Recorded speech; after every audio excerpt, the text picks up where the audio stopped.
Welcome to the realest podcast you'll ever listen to. I'm LT. I'm Kiki. And we're here to talk blunt. Black ladies, unequivocally North Tulsa. Let's talk blunt talk. So LT, you ready to talk blunt talk? I am. What are we talking blunt talk about today? Well, I want to talk about things that's a no for me. I've been really disturbed here lately about some of the things that I'm seeing on social media. Mm-hmm. And it's a no for me. Putting all my family business, all my baby mama drama out there in social media is a no. So is it a no or is it a hard no? Because I feel like there's a difference. Like if somebody says, and I'll give you an example. Somebody comes to me at work and they ask me a question and I'm like, no, it's a no. And then they come back like 5 minutes later. I feel at that point I need to tell them, no, this is a hard no. Yeah. Like you have to distinguish. So this social media, is it a no? Like maybe one day I might put on my business. Oh, no, there? it's a hard no. Oh, okay. It's a hard no. Okay. And some of it, I'm like, okay, maybe. And then the next day you come back and that's a hard no. What people need to understand is that when they're putting their business out on social media, first of all, everybody can read that. It's out in the public.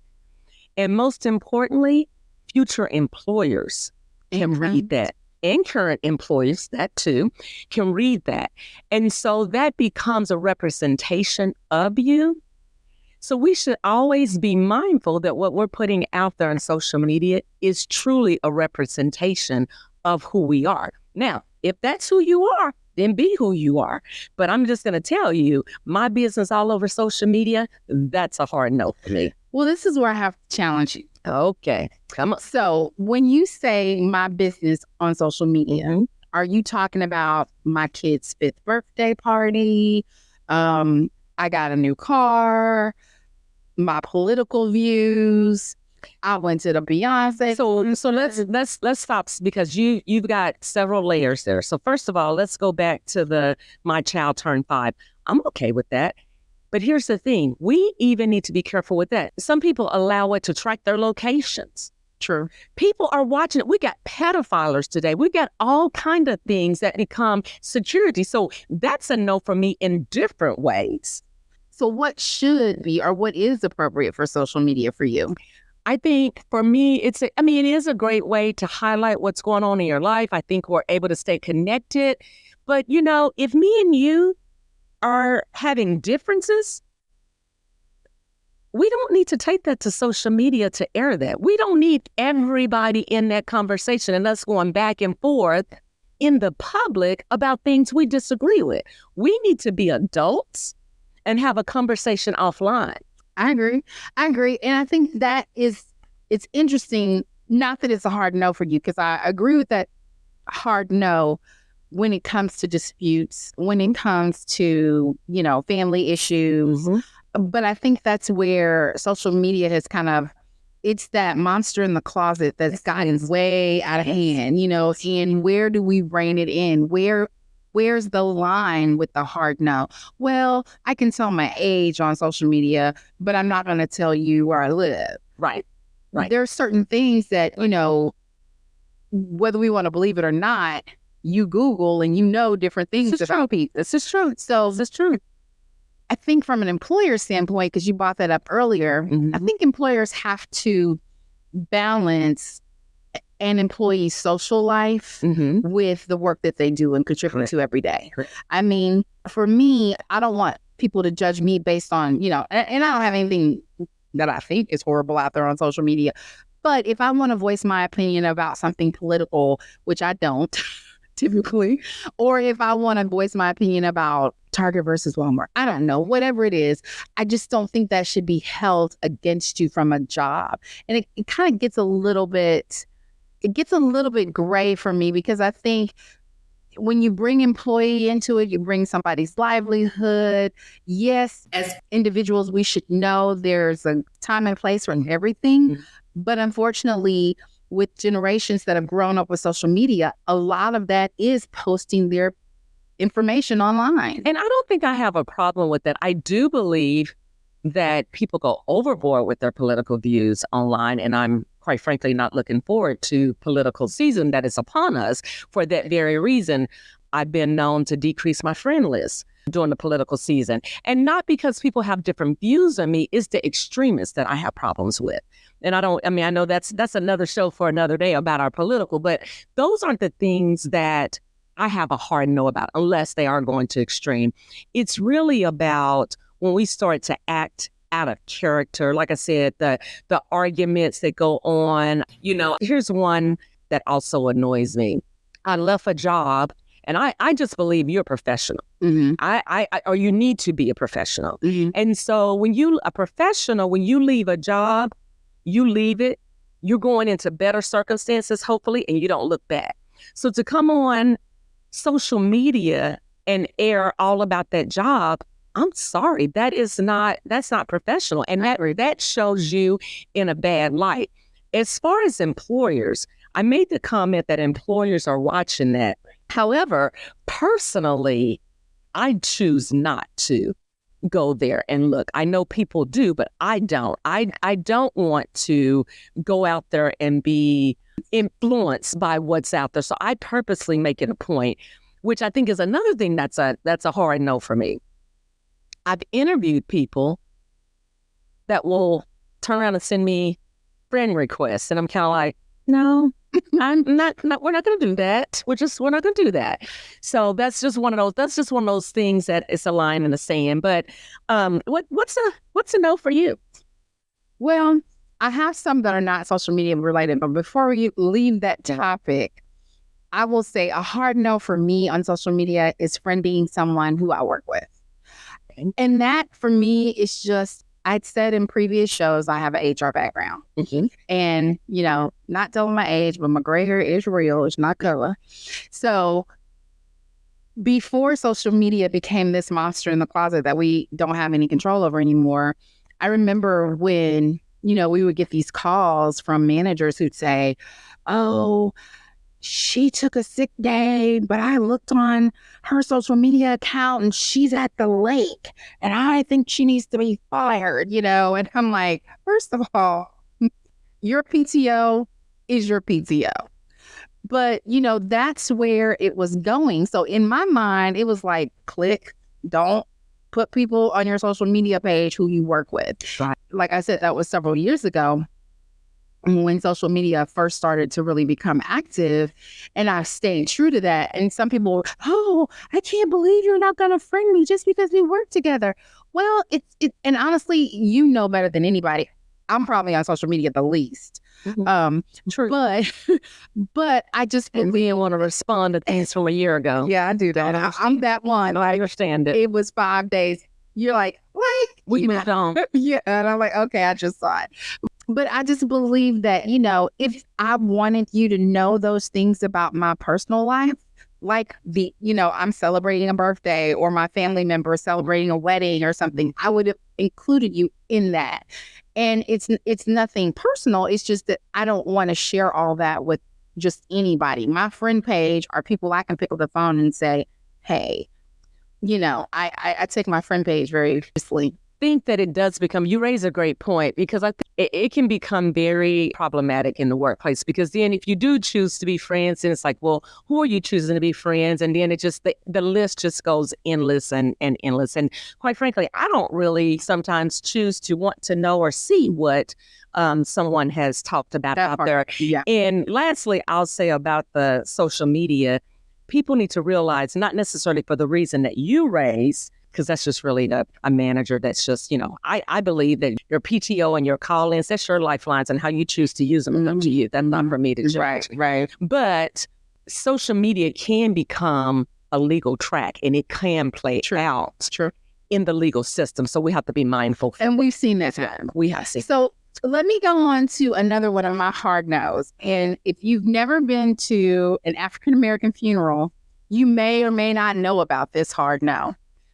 But it's a hard no for me I'm talking about the 2-minute remarks about the deceased. Oh, no. It's a hard no. So let me just put it out there now to all my loved ones. If you put me over your funeral arrangements, it won't be an open mic. It's not open mic. I just got one question. What? Can I have remarks at your No. I can't have remarks at your funeral. Maybe. You're marking. You're on the program. So can I be on a program? You can be on the program. Okay, we're gonna need. But if you expect to get up there and we're gonna do 2 minutes, I'm with you. Number one, Oh, I've seen that go wrong many a days. let me tell you, with my family, it's been like we might have to call the police because folks start, and you grabbing people by the elbow like, we gonna put mama down peacefully. Don't get up. So I may have been known to send my husband to rescue and get from the mic. I'm just saying. and honestly, you don't see it as much, but it's still there. Oh, it's there. And I think it's all in good, intentions. Maybe you didn't get to talk to this person, or it was an abrupt event and they passed suddenly. But I feel like people know the heart. So rest assured, if you didn't get to talk to your loved one, they love you. They don't need you coming up there and giving 2 minutes about the story when y'all was little kids. That's never 2 minutes. Exactly. And y'all stole a bag of Cheetos out of the, corner store. Oh, and that's the good stories. Exactly. Are we wearing the same color? Y'all matching. What color are we wearing? Do we have t-shirts on? I don't know. With your face. Just saying. Or do we have all cups with your face? I mean, I don't believe I want you to wear my face. I think we should be putting money in the ground. We should be leaving that money for the people who need it to be able to pay for your bill, put a headstone on your head, but we don't need you walking around. I don't want y'all, Sean. Don't walk around with a t-shirt in your mama's face. So this is really no. Yeah, this is really a hard no. It's a hard no. So just so you know, when I say hard no, I mean a hard no. And you ain't gonna hurt my feelings, but I might come back for you if I find out that mic was used and you wasn't on the program. And you might have to meet me in your dreams. I might come back for you. So we're gonna go on from there with that. That's another one of my hard no's. Okay. All right. So here's one of mine. And I'm just gonna say right now, don't come for me.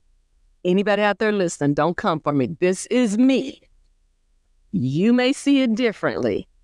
I have a problem with my baby's daddy. That's just my baby's daddy.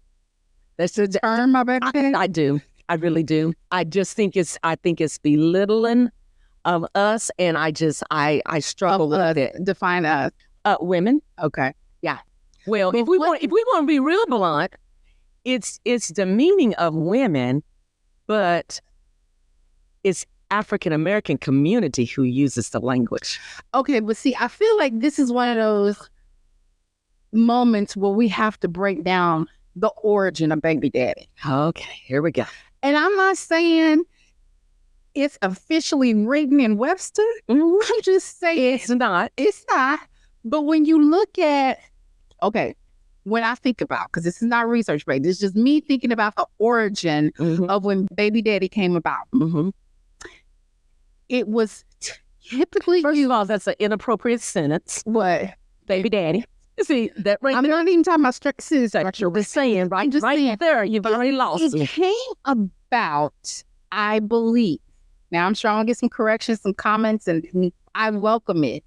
But initially, I feel like it was meant to represent those fathers who may not have either been present or who may not have been paying child support, in a sense to say, you know what, let me introduce you to, or this is my baby daddy because he has not contributed in a way. I mean, I just kind of feel like that might have been the origin of it, but it has taken on a life of its own. I'm just saying, just to put some clarity around it. Let's figure out a way to say it that puts the lack of what he's done on him and not on us. It's something about, oh, that's just my baby's daddy. That's a problem for me. It's a problem for me. And I've seen people say it even when they're married. That's still a problem for me. It's just my baby. Yeah, it's just my baby daddy. Yeah. Let's leave it with the song. I agree. I think you just demeaned yourself, or in my opinion, that is demeaning myself, because I am more than just this baby's mama. Okay. Baby daddy go back to 1870. Yeah. And what did they say to What was men? they doing in the 1870s? I don't know. Well, maybe they didn't really know that it was a father. What did they? It was in a nursery rhyme. Oh. Leave it in a nursery rhyme. That's how We learned that our nursery rhymes are not always right. True. This is very true. The cradle will fall. I mean, Okay. okay, 1870, baby daddy. So All right. hard no. So hard no. Hard no. Hard no. Yeah, I'm gonna go. I could go no. Okay, I'm hard no. I'm gonna go no. Mhm. I mean, I never used it. I feel like he's my father. I also, to your point, I think it says something about the family unit, Absolutely. and so that's where I rub Absolutely. is the family Yes. unit. I mean, Yes. especially if you know, we can get into another blind talk talking about family units and all that, and divorce and structure and what it means to children. So I think we have to be careful as adults, especially when we have Right. small children. That's right. And honestly, grown children, because they're impacted by different things too. But yeah, okay, hard no. Okay. What you All right, my next one, I might get some people to come for me. I see this quite a bit. Mm-mm. And maybe I just need a line, like, where does the line start? Where does it end? But I'm thinking PJs at the grocery store. Whoa. Okay. I mean, I'm just going, I'll put it out there. I mean, and I know we all got PJ type material. Like, you got the level of, Beverly Hills PJs versus PJs I bought at the local store. But I just think when you walk in and you got on your fuzzy house shoes, your fuzzy, like, obviously pajamas, Mhm. no bra, Whoa. or other. That's a hard no with this. And I'm not just going for the women. I've seen men No, that's right. This is true. where, they have on their PJs and you can see their underwear. So I just feel like So me, and I know people may come for me, but that's a hard no for me. so Wearing my PJs. okay, so let me take this a different direction. So I can't wear them to the grocery store. Is it okay if I wear them to the airport? Because I'm going to get up on that plane and I'm going to go to sleep. And that's what I intend to do, because it's a 2 or 3 hour flight. Can I wear it then? For me, it's a no. And I got my pillow. I know, but for me, I got my pillow. I got my PJs, and I got my house shoes on. What's wrong? I mean, I wear my joggers, but I'm not gonna put on my PJs. I'm gonna leave my PJs for home. And I mean, they cute PJs. Don't get me wrong. I mean, when people come with their I PJs, just want to roll. they're cute and stunt. It's early. It's early. I just want to roll So out of the bed. Are we wrapping our hair and putting our? Oh yeah, we got the whole look going. Well, if you go for the whole, PJ traveler type, Yep. because I feel like we this close to the airlines coming with this no shoes, no shirt. No, I feel like the flight attendants, like, when they see you walking in, they like holding back, like, No, what do you mean? Now, first of all, let me say, I am with you. I am not with the PJs. Not at the grocery store, not at the airport. But I do want to make this, because I have seen this lately. It's all about what kind of day the airline is having. true. And they have been known to count your pillows and your blankets as another item. I have had to stuff them off because they're counting it as another item. So I'm just saying, keep coming with your pillows and all these other things you might find yourself. It truly is Just saying. how crowded the flight is. That's right. Did I wake up on the right side this morning? And a few times, it's all items in your hand will be counted as a I've seen it a few times. So Yeah. So that's a no with me. Let's talk about why that is now, because they're using pillows as luggage. Well, They are. Yes, you Yes. can buy a pillow, like the travel pillow, Okay. and it acts as a luggage. You just stuff all your swimsuits in there, and it looks like a little pillow. I like that. But you can't right on with your other two. It's a separate. Now it is, and that's why. Yeah. It just depends. I feel like the travel airlines and flight attendants have such a challenging, role because there's so many dynamics that are at play. It's like a little city. When you get on there and they close the door, you are now captain. You're the president of this plane for the next 45 hour, 2 hours, and you've got to keep law and order. so you're walking into another one of those no's for me. Mm-hmm. Don't choose a window seat Mm. and want to push everybody out the way to get off the plane. Don't do it. Yeah. Get your aisle seat if you want to be the first one up and out of there. That's It's a true. no for now. I like my window seat, but I'm not pushing everybody out of the way. I got an even better hard no for you, and I'm gonna get it. I know I'm gonna get it, but it's gonna talk. No, I'm not moving, so you and your wife can sit next to each other. Oh, No, I'm watch not it. moving. I watched so you it. can- I watched you do that one. Yeah. You saw me. I did see you. Not only did they ask me, but the flight attendant, and I said to her very nicely, they already asked me if I would move, and I told them no. I see it. Because I bought my ticket where I bought my ticket. You just told them no. I like this aisle seat. I feel like where they were sitting, I wasn't gonna have no undertow. So I got a question for you. I got a question for you. Is that It's not a hard no for the child. Go forget it. I got a question though. Was that a no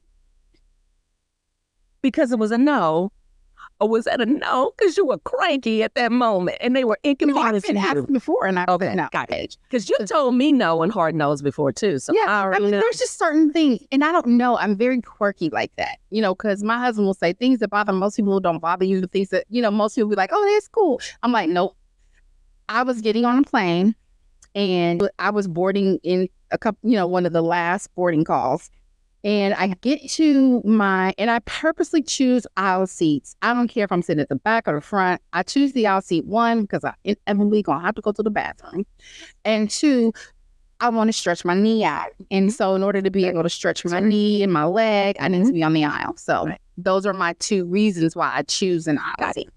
And so I get there, and the couple is firmly seated in my seat. Oh no. And he's here and she's in the middle, and they putting me by the window.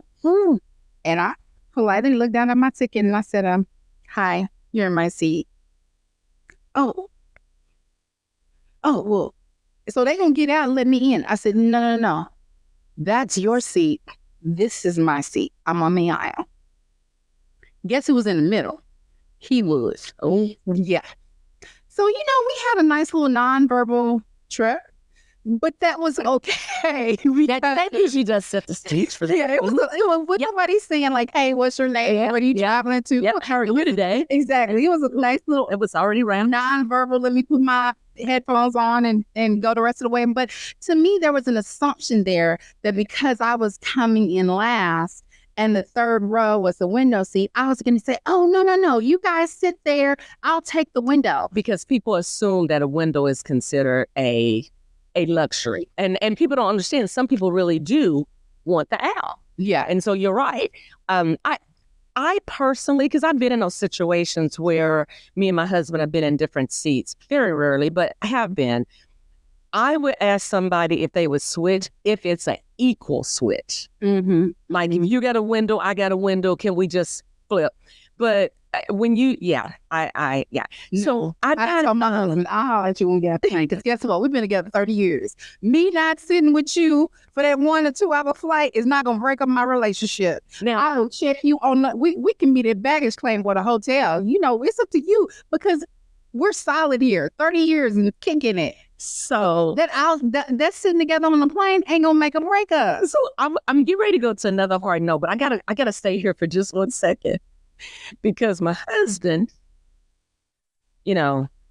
I'm going to say my husband and my daughter, family members, they think I'm an airline princess. So here's what I need to know, because he sent me this clip and said, this is you. So if there's one seat left in first class, who gets it? Your husband? Me. That's easy. Okay. I'm with you. I'm with you. Like, see, you wouldn't want to be you, bro. That's like, who gets the new car? Me. Well, I don't know. My husband has been known to be that one. So. Yeah. Well, and my husband's always been like, he gets the garage. I get the first class seat. I get the garage. You know that? But that's another blunt talk. I don't want y'all to judge me too much. Okay. But anyway, I'm the one that does not unapologetically give up my seat on my. So, and I'm not being rude, but I pay for what I paid for. And normally I have paid an upcharge to get there. I agree. I understand that. I understand that. So my last one of a no for me, this is a hard no for me. Mm-hmm. Okay, do not come for me. We will. But somebody will. You see this more in church, but I've also seen it at graduations and other big events. See, we arrive late, and then we want the front row seat. Ooh. And we want people to move, and I'm stepping across shit to get there. Like, and then we're looking at the usher. Like, you think I'm gonna sit back there? Do you know who I am? Well, I do know who you are, and I know you always come in late like this, and I need you to get here on time if you want that seat all the way up at the front, moving everybody else around. But you know what they also do, those individuals? They do that at concerts too. That's what I said. It's other venues. And at football games. Yeah. And, you're inevitably, and I just sit in my head. Now, not so much for church, but if I have, and usually at a concert or whatnot, I try to get an aisle seat there as well. Right. For that reason. Oh, yeah. But when I don't and I'm in the middle, I inevitably know, especially if there are seats around me, that I'm going to have to move. Right. So let's be clear, though, because here's what I need to understand, because people who know me, like you, I'm not complaining about people being late. Let's be very clear. Okay. I am not complaining about people being late. I may have been known to be late a few times. Just a few times. However, when I walk in late, I'm not expecting for you to make a seat for me up at the front, in the middle of everybody else, disturbing the event. Because I do get agitated when people do that too, and I'm trying to see that pass. I'm trying to see. We're about to score, and you in my way. That's a different story, because that is our seat. They've already paid for it. They can't sit anyplace else. I'm talking about situations where you could have brought your little late self in and slid back down the back row, but you want to go all the way to to my outfit. If I had sat on the back row, I want everybody to see my outfit. Like, I worked hard to be late because I'm. See, now I'm married to one of them. See, and you're right. It's like, I'm gonna walk in late. I'm gonna shake, and then I look down and do yeah. It's a modeling. And I tell you the same thing. Sit down, okay? Sit down. When you already late, sit them down. But really, that is just, it's borderline disrespectful to the people who got there on time. And I say this as a person that's been late. They got there. I'm comfortable in my seat. And now you're going to come and you're going to squeeze in here. And now we all squished up. And there's plenty of seats back there. You passed them to come up here. Yeah. With your late self. No, I might want to sit by my husband. With your late self. So that one is the one for me. That just come on, do yourself a favor and me a favor. Don't do it. Don't do it. Well, this has been fun. I feel like we will have this discussion again and maybe include others, as y'all heard our producers off stage saying some things. Hard nos are definitely out there. So one question. What? There's this purse that I still want that you wouldn't let me get. Hard no. Okay. If I find that I can't. You can get it. I wouldn't wear it around me, though. Or your family. Because they might say, I thought, yeah. So, yeah, and that's a good one. Leave the hard no at the no. Because once you make it a hard no, it's hard to go pick it back. It's hard to go pick it back up. This is true. So it's been real. You know, we joke and we laugh, but really some of the decisions that we choose, we really do need to think through them and think about, is this the best representation of me and who I am and who I want to be known for? I think that's what it really, when you think about the no or the hard no, that really is, is this a place where I want to go? Is that my character? Is that stretching me past my character?